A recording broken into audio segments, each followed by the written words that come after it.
This program is brought to you by Emory University.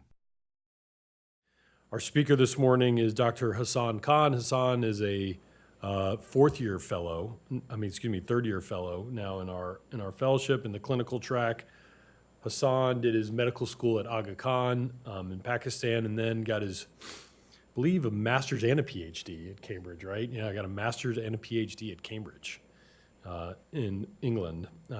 And then came to the United States, did his residency here at Emory, and is now doing his fellowship and is currently interviewing for EP fellowships for next year. He's going to talk to us today about infections of implantable cardiac devices. Hassan. Thank you, Dr. Williams. Really appreciate the introduction. It's a pleasure to be here. Good morning to all of you. I'm going to be presenting an important but very unrecognized topic. So cardiac implantable electronic infections. Let me start with defining the scope of this issue. Data from the nationwide inpatient sample, which is the largest repository of all patient in-pair database in the US, shows that between 1993 and 2008, device implantations have increased almost 96%. Currently, there are about 1.5 million devices that are implanted each year. There has been a steady increase in the ICD implants between these years, and in 1993, ICD implants accounted for only 12% of the total devices, whereas now they account for almost 35%, seeing an increase of roughly 500% in the total number of ICD implantation that was done in 93 and now today. What has been the trend of infections? Using the same nationwide inpatient sample database of discharge records across hospitals in the US between 1993 and 2008, the annual rate of infections remained constant until 2004. And then a sudden increase was observed. Similarly, data from lead extractions for cardiac implantable devices shows an increase from 30 to 50% between 2006 to 2012. So what has happened during this time period when you see a sharp increase in device infections? It has been seen using large registry databases that this increase coincides with an increase in the incidence of major comorbidities, such as diabetes, kidney disease. And these diseases actually lead to a decreased or diminished immune response in patients who are undergoing these procedures, leading to an increase in infection rate. And as you can see in this graph, the overall devices have increased almost 96% between 93 to 2008, whereas the total number of infections have increased almost 210%. Both devices and patients implanted have changed across the spectrum. There are more patient comorbidities, as we discussed. There are older patients now receiving implants. Procedures are longer, especially more complex procedures such as CRTP implantations. There are more device replacements and upgrades, more lead revisions, and then, of course, there are more resistance to nosocomial infections such as Staph aureus and coagulase negative Staph species. Data has shown that there are several risk factors that increase your risk of developing a device infection.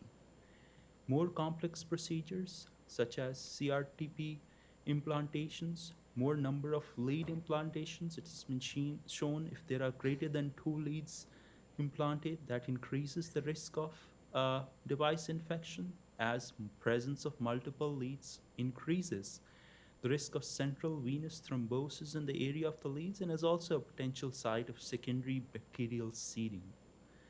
Similarly, patient-related risk factors such as comorbidities, which we discussed, or patients who are on medications such as corticosteroids, which decrease your immunity, or oral anticoagulants, which lead to increased device pocket hematomas, leading to increased risk of infections. As you can see, device replacement leads to an increase in risk of infection, almost 2.5 times more for the first ICD implant compared to a replacement implantation.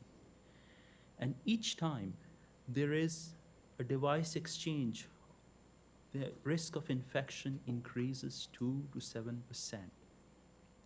CIED infections can present as pocket infections or as endovascular infections.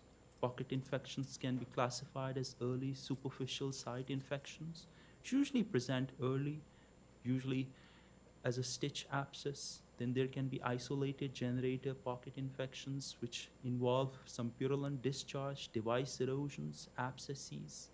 They can be hematogenous seeding with bacterial infection leading to valvular endocarditis. But the main question is, how do these devices actually get infected? Primarily, I think there are two mechanisms. When you're implanting the device, the pocket can get contaminated, and then the microorganisms can track along the leads and end up into the bloodstream. Secondarily, there can also be hematogenous seeding of the leads, which usually happens to present later on.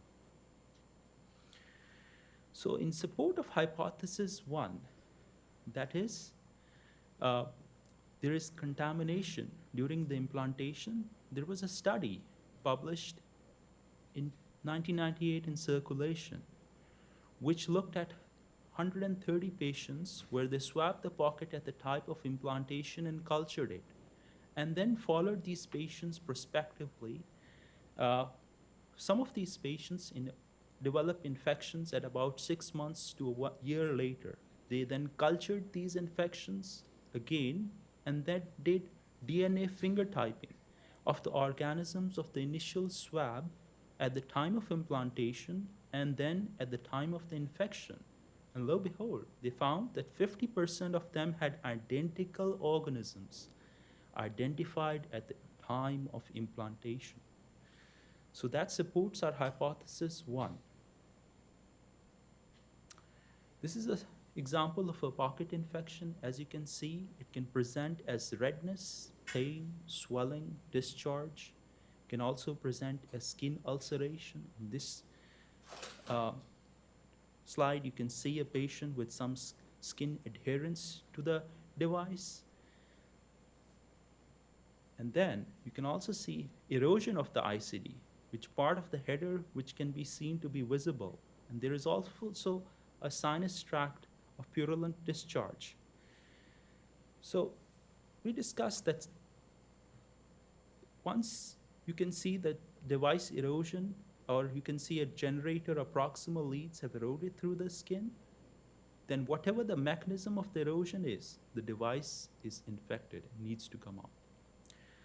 So device infections systemically can present as fever, chills, nausea, vomiting, hypotension, and septic shock.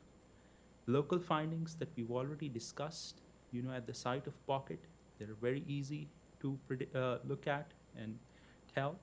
They can be biochemical abnormalities, high inflammatory biomarkers such as CRP, ESR, the elevated leukocyte count, and most importantly, positive blood cultures to identify the organism. Device infections, as I said, can also be classified as endovascular infections, also associated with lead-associated endocarditis. You can look at this data. There were 145 patients with lead-associated endocarditis. 43 presented early and 102 presented late. About 40% of the late onset lead-associated endocarditis had hematogenous seeding. So this is data from the medic registry, and this gives credence to our second hypothesis. The first was there can be local contamination, and the second is hematogenous seeding from a site which is distant.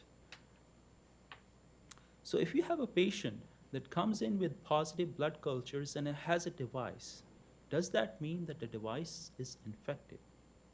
That's an important question to ask. Does every person with a blood culture need a device extraction? How do you decide that?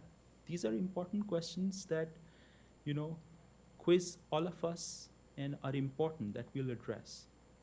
When we look at the microbiology and the flora or the spectrum of infections, most at 70% of all device infections are actually caused by staph species, with coagulase negative Staph aureus accounting for 43% and MSSA or MRSA accounting for 26% of all device infections.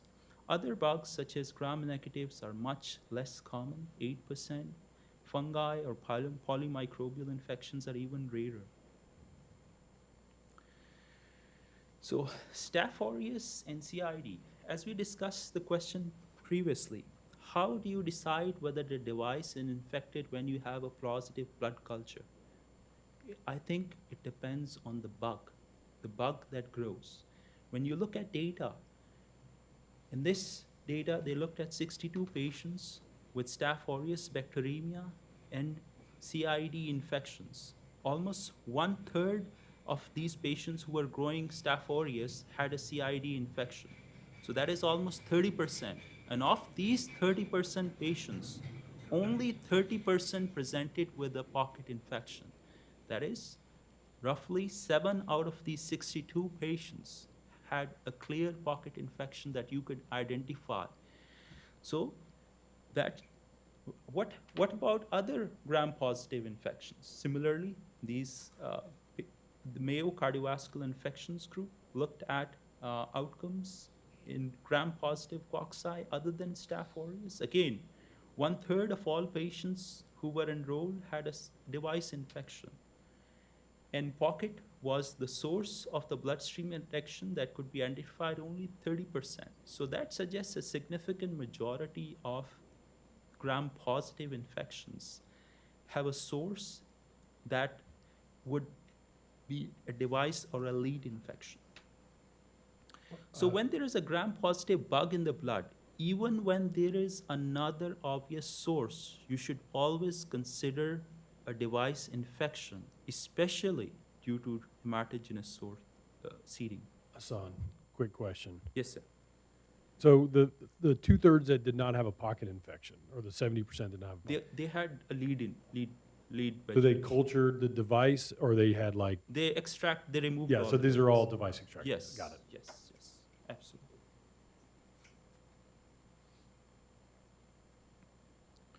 What about gram-negative organisms? What happens when you culture gram-negative bugs? These bugs are especially common in the elderly.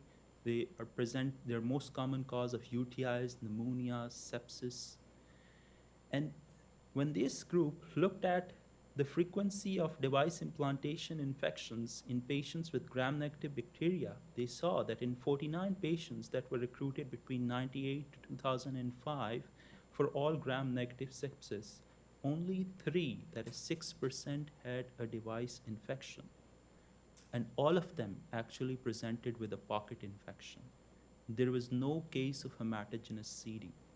So this is very important, because when you have a patient with gram-negative bacteria, if you think that the pocket looks fine, you do not have to obsess about the underlying device infection unless there is sustained bacteremia or there is no other alternative focus.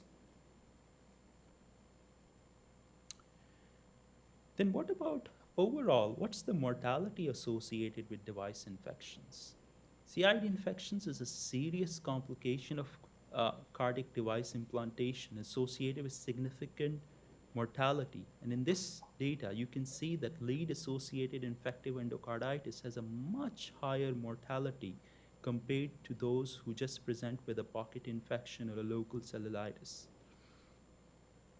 The 1-year mortality described by the CDC for infected device infection is almost 30%. This is higher than the mortality that you see with SARS, with fractured hips, with acute myocardial infarction that we come across.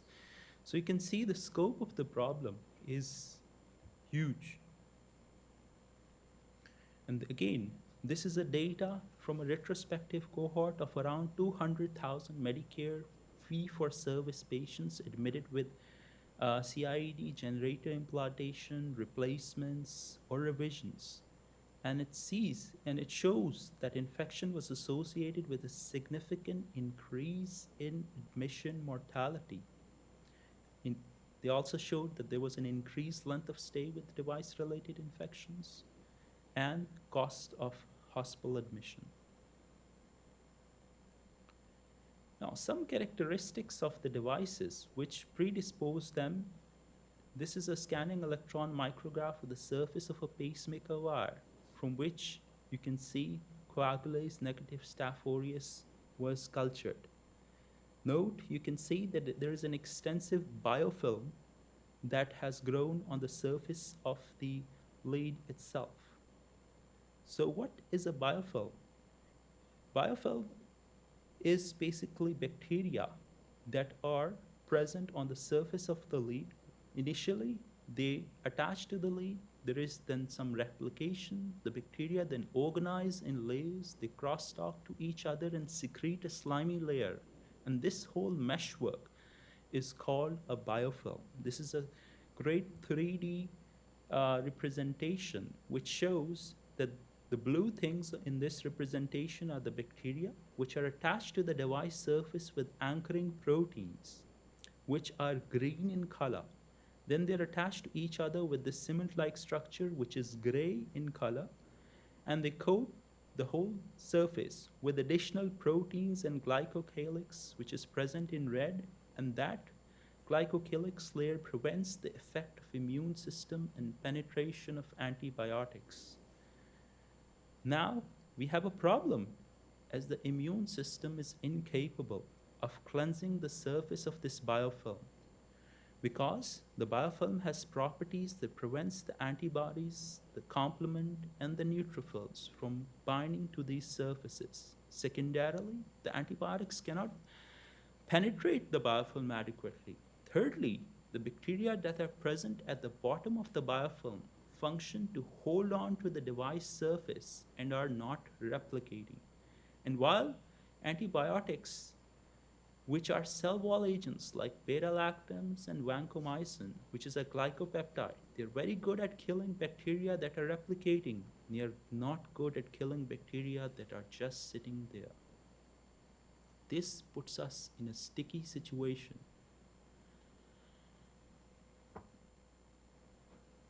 Believe it or not, this is also a type of a biofilm. And as you can see, there is data that shows that the government spends about $5.5 billion in the control of marine biofueling. And this contributes to significant drag and loss of hydrodynamic performance. So it seems it's a universal problem for all types of devices.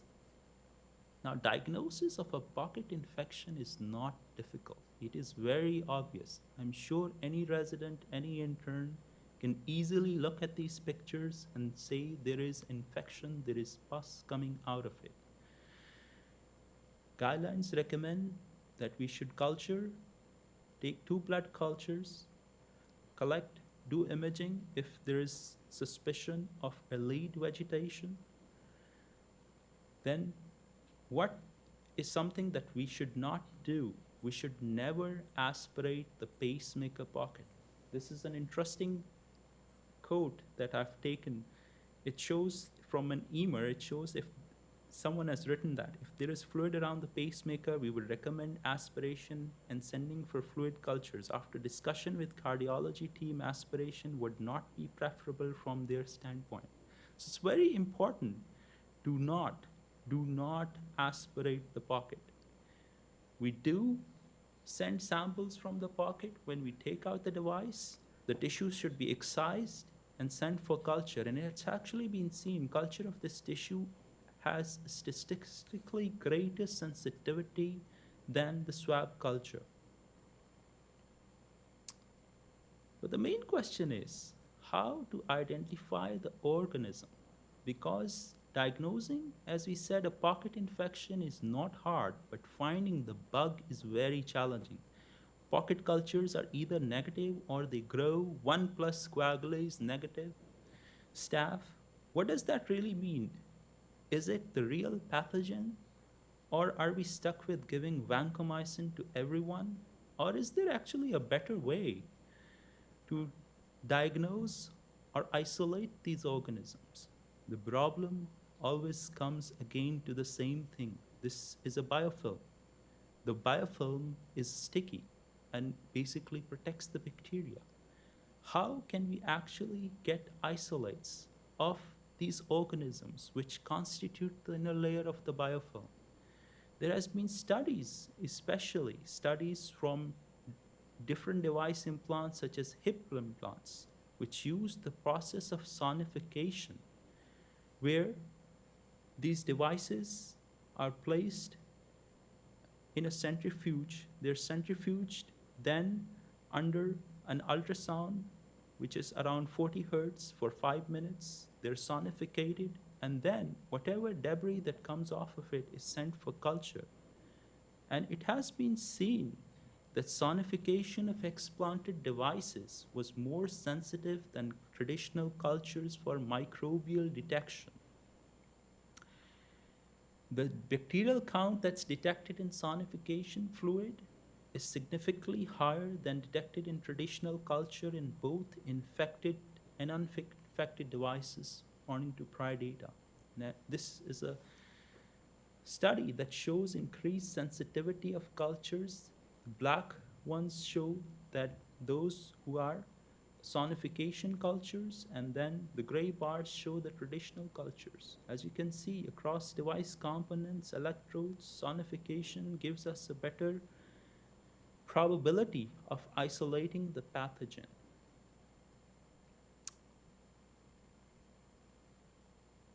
Besides sonification, it may be difficult to distinguish between early onset superficial infections or surgical site infections and a true generator pocket infection.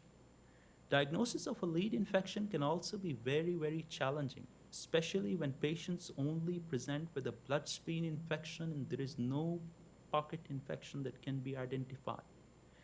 This figure shows images from a 53-year-old person with increased FDG uptake at the pocket site, consistent with an infection. Although the infectious diseases guidelines from the British Society of Antimicrobial Chemotherapy do not recommend the use of FDG PET. This still will be helpful in cases when there is uncertainty about a device infection, pocket infection. This is a case. As you can see, there is a big lead vegetation, which is 1.8 centimeters. This is a young gentleman who was 33 years old. He had a hypertrophic cardiomyopathy. He came to Grady last year for fever. His cultures showed gram-positive bacteria, and when we did the TEE, he was found to have a huge vegetation attached to the ICD lead. So TEE remains actually the most important tool to identify bacterial vegetations along the leaves or over the leaflets. TEE is actually the best technique also to identify and evaluate the dimension of these vegetations, as it is important about giving us an idea of which approach to take to extract these leads. If the leads vegetation is greater than 2 centimeters, usually it's a surgical approach that's preferred for infected lead extraction.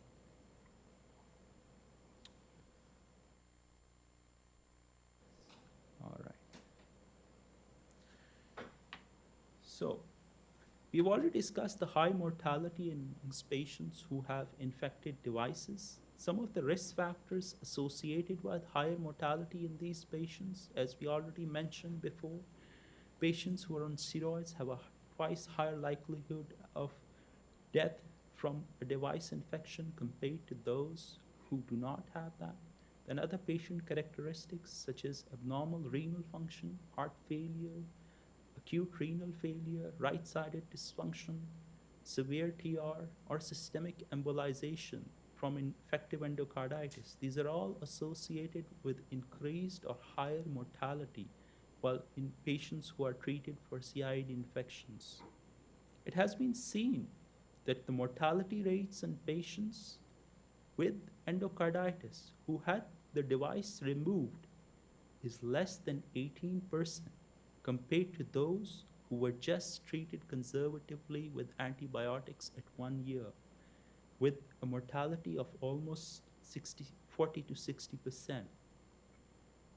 This is important data, and this data shows that there is such a higher mortality associated with devices that are not extracted and infective endocarditis that guidelines recommend it's a class 1 indication for device and system removal in patients who present with a device infection. What about the timing of device removal? This study from the Mayo Clinic retrospectively reviewed all device infections between 91 and 2008 and looked at the impact of device removal on the 30-day and 1-year mortality. Of the 416 patients with device infections, about 23 died by 30 days and 61 overall died by 1 year. This data shows that antibiotic therapy without device removal has a 7-fold increase in 30-day mortality, whereas immediate device removal decreases mortality at 1 year by 3-fold as compared to conservative strategy of initial antibiotic use and then delayed device system removal. Thus, it's imperative to diagnose these infections early, extract the devices, and give appropriate antibiotics. The cost to treat device infections is something important from a health system's perspective. It has been seen that the average cost of care for a device infection is roughly between $72,000 to $147,000 per patient. Given the survival data for patients who are untreated and have a device infection, in 2012, the CMS decided that it is going to reduce payments to hospital when a patient undergoing a device implant acquires an infection during their hospital stay.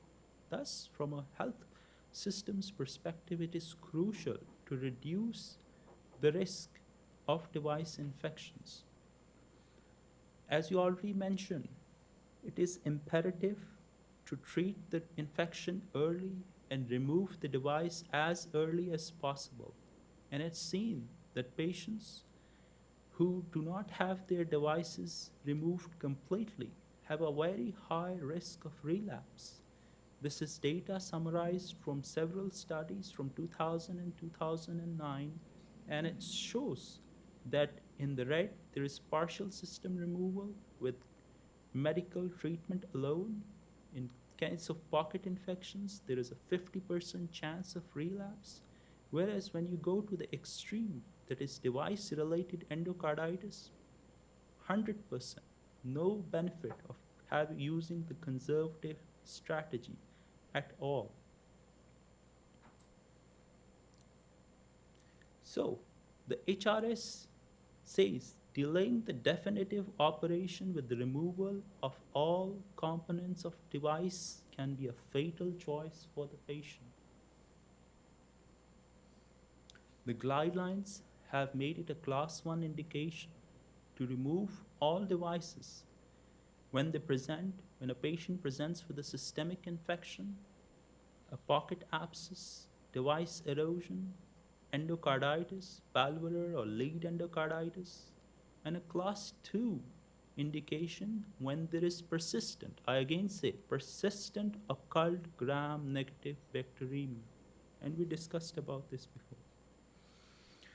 So this is a summary slide of the strategies that has been summarized in the 2017 guidelines. It suggests when you suspect a pocket infection, if it's just a superficial localized infection, within first 30 days of device placement without any systemic signs, you can try a course of antibiotics.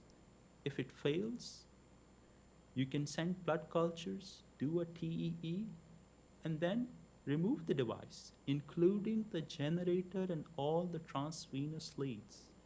If the blood cultures are negative, there should be a pathogen-directed antimicrobial therapy for at least 2 weeks for a pocket infection.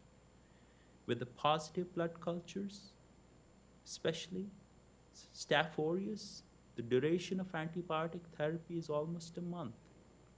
Whereas if it's a gram-negative infection or another polymicrobial that's identified, it's less, it's 2 weeks. If a TEE is positive for a vegetation, then the therapy is even longer, about 6 weeks, beginning after the date that the device is completely removed. Again, this summarizes the same concept. The main question is, when do you reimplant the device for a patient who requires who is dependent on a device and has had a CIED infection? The approach that is recommended by the guidelines, it depends both on the findings of the blood cultures, the TEE, and if your TEE is negative and you have positive blood cultures prior to the device removal, you can reimplant the device once the infection is controlled and surveillance cultures have been negative for at least 72 hours, that is 3 days. If the TE is negative and the blood cultures are negative prior to the device removal, for example, a pocket infection, you can reimplant the device when there is sufficient local infection control. Again, only a few days, usually 2 to 3 days. However, when there is a valve vegetation that is identified, you only reimplant the device once the infection is completely controlled and cultures following device removal are negative for at least 2 weeks. Now I'm going to discuss about the prevention strategies that are available to prevent device infections, and this is actually a very crucial topic. There are different strategies that can be used. We can use pre-op strategies using good implantation techniques, best sterile techniques. During the operation or pre-op, we can use antibiotics, which can be local and systemic. Then, as part of the procedure, shorter device implantation times are shown to have reduced risk of a device infection. Then things we can do post-op, we can avoid hematomas, judicious use of anticoagulation. So we'll discuss all of that. For pre-op things, it's been shown that nasal decontamination, especially there is a lot of people who have MRSA colonized, there is no evidence of any benefit of any nasal decontamination or general decontamination. Skin prep, chlorhexidine has been shown to be better than iodine. This is data from abdominal surgery infections, which has shown that the risk of infection is about 40% less in patients who use chlorhexidine compared to those that have been using iodine. And what about systemic antimicrobial prophylaxis? This was the study. This is the results from a large prospective double-blinded placebo-controlled trial of about 1,000 patients undergoing a device implant. Patients were randomized 1-to-1 to prophylactic antibiotic versus a placebo. The outcome was at 6 months to look for either a pocket or a systemic infection. The safety committee interrupted the trial after 649, interrupted the trial early because the data showed that in patients who were given cefazolin in this trial had a significantly decreased risk of a CIED infection. You can see almost an 80% benefit compared to those who are on placebo. Thus, the statement from the American Heart Association, which has been endorsed by the HRS, says prophylaxis with antibiotics that are active against staphylococcus should be administered. Usually, we use cefazolin 1 hour prior to the incision or vancomycin about 2 hours before the incision. In case the patient has a vancomycin allergy, you can use daptomycin or linezolid. What about incremental antibiotics? There has been data from the PADIT trial, which is the Prevention of the Arrhythmia Device Infection trial. This is one of the largest and most robust studies done. It's a huge randomized cluster crossover trial of about 19,000 patients. In the conventional arm, they gave everyone pre-procedural cefazolin, whereas in the incremental treatment arm, they used both pre-procedural cefazolin plus vancomycin. They did bacitracin pocket wash and also gave the patients 2-day post-procedural oral cephalexin. And their outcomes that they were looking at was 1 year hospitalization for device infection. As you can see from this data, there was no benefit of incremental antibiotic treatment whatsoever. Some of the other intra-op measures that that have come under discussion, whether using a skin barrier Lovan, as you can see, or a saran wrap, there is no evidence of it having shown a benefit in reducing infections. Some people like pocket resection or capsulectomy, especially in cases on redo generator replacements, no evidence. Pocket washes, no clear evidence of benefit. Operator experience, yes, this is something that has come up, and physicians who are more experienced, who implant more than 30 devices in a year, they have reduced short-term and long-term mortality, long-term device infection rate. It's been shown that 30%, 30 days, those who implant 1 to 10 devices compared to those who implant more than 29 devices, it's 0.9% for reduced implanters versus 0.4%, and similarly at 90 days as well. What about topical antibiotics? Well, this is data from a prospective placebo-controlled single operator study where all patients received standard systemic antibiotic prophylaxis, and patients were randomized to 4 groups and received various topicals after the procedure. And all patients again were followed for at least a year. Again, as you can see, the total number of infections that were encountered in each of the groups was very similar. So, the use of topical antibiotics after closure does not show any significant benefit. What about anticoagulation? How should anticoagulation be managed during a device insertion or manipulation? Data from the bruise control investigators shows that the risk of device pocket hematoma is significantly higher in those patients who have been bridged with heparin compared to those who just continued warfarin.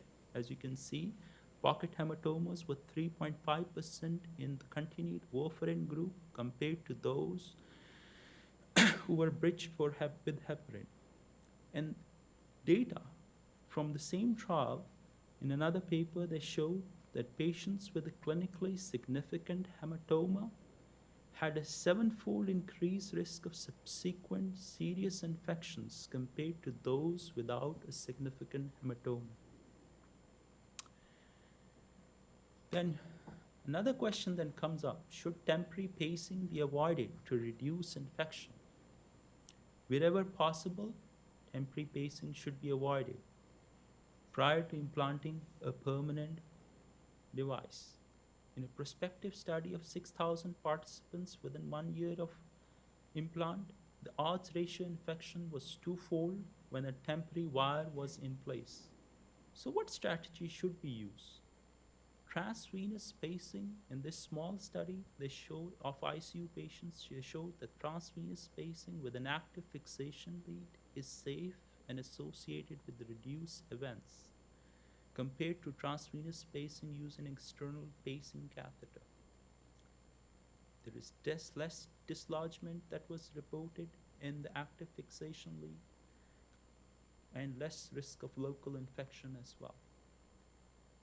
Some of the newer things that are available on the market, the Terex absorbable antibiotic envelope. The first Terex trial was performed in rabbits which receive pacing devices with or without this mesh which contains antibiotics. And it was seen that when the animals were sacrificed and devices were extracted about a week later, those patients, those rabbits who had the devices implanted with this antibiotic mesh, they had 0 pocket infections. So this is available on the market. It first came up in 2008 when FDA approved the Aegis treatment antibacterial envelope, which was a polypropylene mesh that released antibiotics. It was not bioabsorbable at that time. Then 2013, the FDA gave a clearance to the Terex for its fully resorbable mesh. And as you can see, it's an envelope which elutes minocycline and rifampicin, and it dissolves into fragments in about 9 weeks. The mesh, as you can see, after 9 weeks, completely disappears. Why have they decided to use minocycline and rifampicin? As you can see from this table, there is the common bacteria that are cultured from pockets and device infections, coagulase negative staph, MRSA, MSSA, E. coli, gram negatives.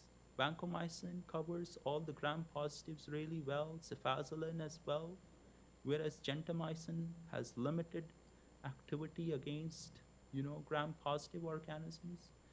Minocycline and rifampicin has activity against all the common gram-negatives and gram-positive organisms that are isolated locally from pocket infections. And the amount of drug contained in the Terex antibacterial envelope is less than 10% of the recommended daily oral dose of minocycline and rifampicin when you're using for prevention. There has been a lot of data from these on the use of these antibacterial envelope pouches. There have been several prospective studies and retrospective multi-center studies which have all shown that there was a significant benefit in using these antibiotic mesh. And then in May of this year, the RAPID trial was published, which was a huge trial of 7,000 participants across 25 countries within North America, Europe, Asia, and South America. They randomized patients 1-1 to Terex versus the control group. And they included all patients who had a high risk of infection, such as those patients who were undergoing a generator replacement, lead revisions, initial CRTD. They excluded patients who were on hemodialysis or peritoneal dialysis, or patients on immunosuppressive agents, or who had a recent device infection in the past 12 months. Data from this trial showed that there was a 40% reduction of major device infections in 1 year in the patients with the envelope compared to those without the envelope. As you can see, there is almost a 60% reduction in the pocket infection in the group with the envelope compared to those without the envelope. Even after 1 year, they followed these patients up to 36 months. There was still significant benefit, as you can see, of all major device infections at follow-up with a risk reduction of almost 40%. And then procedure-related complications were similar between the two groups. We already discussed about the patient risk factors that increase a patient's risk of developing CIED infections. The main important question is, who are the people that we should target for preventive therapy with antibacterial envelopes and other approaches, especially when these approaches come at a cost? One antibacterial Terex pouch costs about $1,000. People have developed different risk scores based on these risk factors. It was shown that if you have a risk score of less than 3, the risk of infection is less than 1% at 6 months. If you have a score of greater than 7, you have a risk of infection greater than 11% at risk at 6 months. So, based on my assessment and review of literature, I would suggest patients who have a very high risk of infection, they should definitely get treated even in resource-poor settings with an antibacterial envelope when they are being implanted with the device. When the risk score is between 7 and 14, we should still consider it. However, if the risk score is less than 7, you have to really think about using the device. The absolute risk reduction in this trial was 0.5%, the rapid trial. That shows a number needed to prevent one device infection is roughly 205, which suggests that in order to prevent one CIED infection, you would actually be spending $205,000. Whether you can use that in resource-poor settings is something that we should all think about. Yep. This is our very own Dr. Bloom, who says she has been using the Tarex bacterial envelope for 5 years. Dr. Bloom says, I find it easy to implant. It requires very minimal expansion of the pocket and incision to accommodate, adding a significant benefit to my patients. I'm more confident knowing that I'm doing everything possible to help reduce infection in device patients. What are the other approaches? Other approaches is device selection. I think device selection is key. You can see this chest x-ray showing a subcutaneous ICD which is implanted over here. The subcutaneous ICD involves no hardware exposure to the intravascular system, which is actually a truly unique feature of this technology. Pocket infection and erosion rates are only 1 to 2% respectively in this group, and device pocket infection, which has required surgical intervention, is actually the only infectious complication for subcutaneous ICD, as there has been no systemic infection case so far identified, at least looking at the data from the effortless registry of SCIDs. The guidelines state, in patients who meet criteria for an ICD, who have an inadequate vascular access or are at a high risk for infection, and whom pacing for bradycardia or VT or as part of CRT is neither needed nor anticipated, an SCID is recommended. Similarly, patients who require a wearable cardioverter defibrillator, in patients with an ICD and a history of sustained ventricular arrhythmias, in whom removal of ICD is required, maybe due to an infection, a wearable cardioverter defibrillator is a reasonable option. Then other pacing strategies such as the leadless pacemaker, you can see the Medtronic Micra and then the NanoStim, which are only like 2 to 4 centimeters in size. They're gaining more and more popularities due to having no leads. This is data presented by Dr. Al-Shami from the Micra post-approval registry, and he compared the risk of infection to a historical cohort comprised of almost 3,000 patients from 6 trials of commercially available transvenous technology. And as you can see, the infection rate is much, much lower in patients who got the leadless pacemaker compared to the historical cohort of all transvenous devices. In summary, device infection, as we've seen, is a major clinical issue with increasing incidence and burden. We have known risk factors that one needs to be very mindful of in order to mitigate the overall risk. Device selection and its appropriate use of Tyrix envelope can help reduce the infections.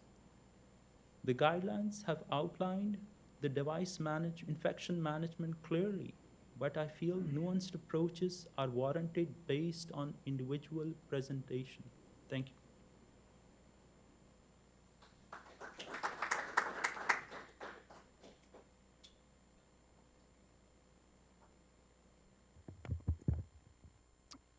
Thanks, Hassan. I have a quick question about TE in a device infection. I mean, I think it was interesting in the guidelines how they seemed like push that for most of these patients, with pretty much any patient who comes in with a pocket infection, right, to get a TE, not just a superficial, but like a full-blown pocket infection.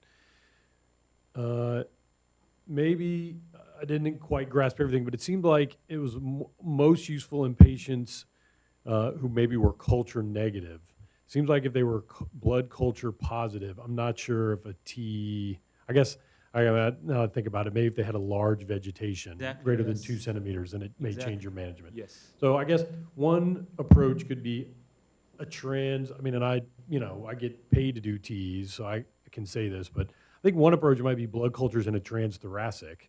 And if you have negative blood cultures and no big obvious Goombas, then maybe a TE might help guide management just to make sure there's not, stuff on the leads. But if you either see obvious things by transthoracic or have positive blood cultures, then I'm not sure. I'm just trying to figure out how the think TE is it's- going to change management. Yeah, if you look at the guidelines, and the data, it shows that TE is much, much more sensitive and specific, and you know better than me that it's much better in identifying lead-related endocarditis or endocarditis in general. A transthoracic, I think it's 95% sensitivity for TE compared to 30% for a transthoracic. So I think it's a cost-effective.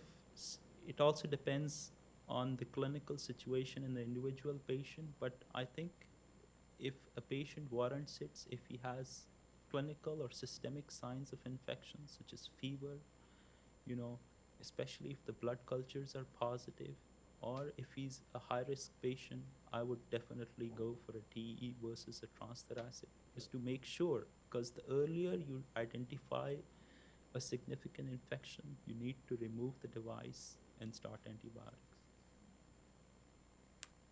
I mean, I think you're right. I was sort of playing devil's advocate, but this device to me sort of mirrors it seems very similar to the valvular endocarditis data. When Yep. people that gets presented, the same thing, just Absolutely. early surgical intervention. The results Absolutely. are much better than Absolutely. the people that you try to wait and drag your feet and Absolutely. treat Once- conservatively. Just yeah, don't do source control, as our ID colleague says, crucial. So, yep.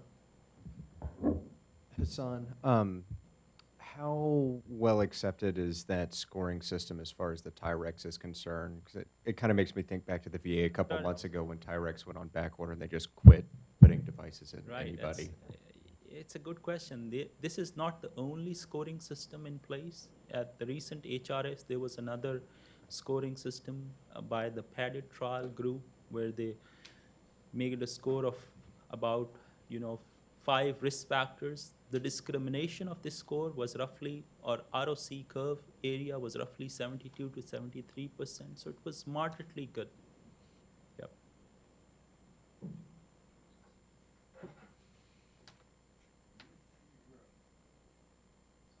I'll add a few. Okay, sorry. Thanks for the talk. It was good. I'll add a few points from the operator side of things.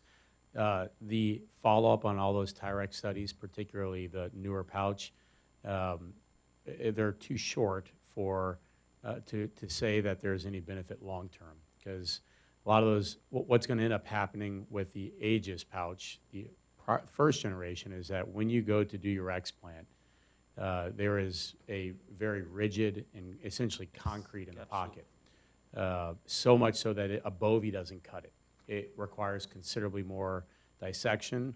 It requires considerable more tissue removal, and it jeopardizes leads. So you get higher rates of lead fracture, and then that puts that patient into a population of now adding leads at time of gin change, which, as you've already identified, is a higher risk for infection. So for the first generation, it's going to get offset. I think you're going to have trade a late benefit to get that early benefit, and quite frankly, the late stuff is more important to the patient because that's where all the harm comes. It's kind of easy for a non-dependent patient to take a device out and reimplant after 30 days. It's much harder to extract a 10-year-old device and reimplant.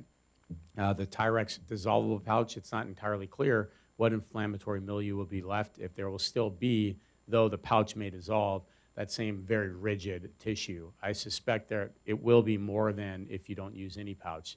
So judicious use of the pouch seems appropriate. Right. My take on TE is that it is sensitive to see anything on the lead.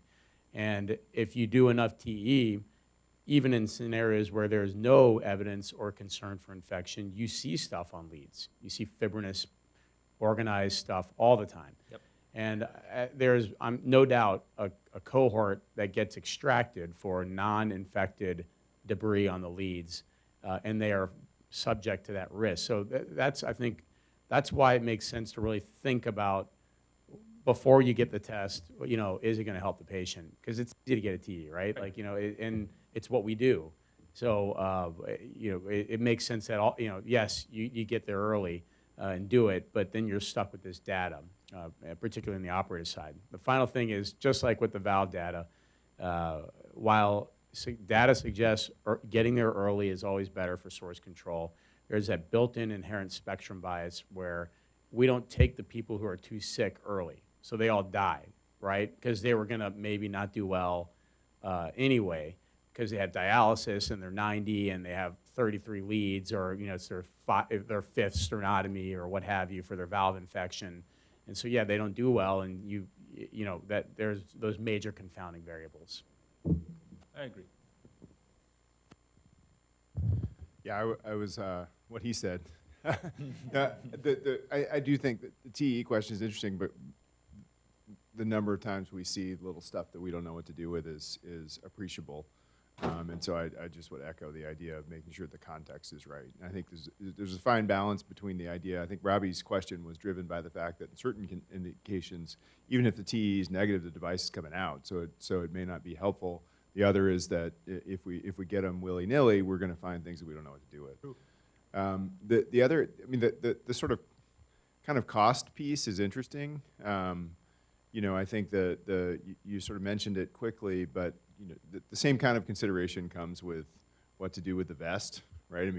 This is the classic dilemma with the with patients, high-risk patients post-MI, right? Big trial that probably changed nobody's mind about what to do with the vest.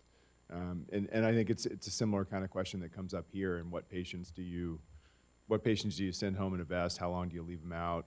I think it's a really interesting question. Yep. Thank you.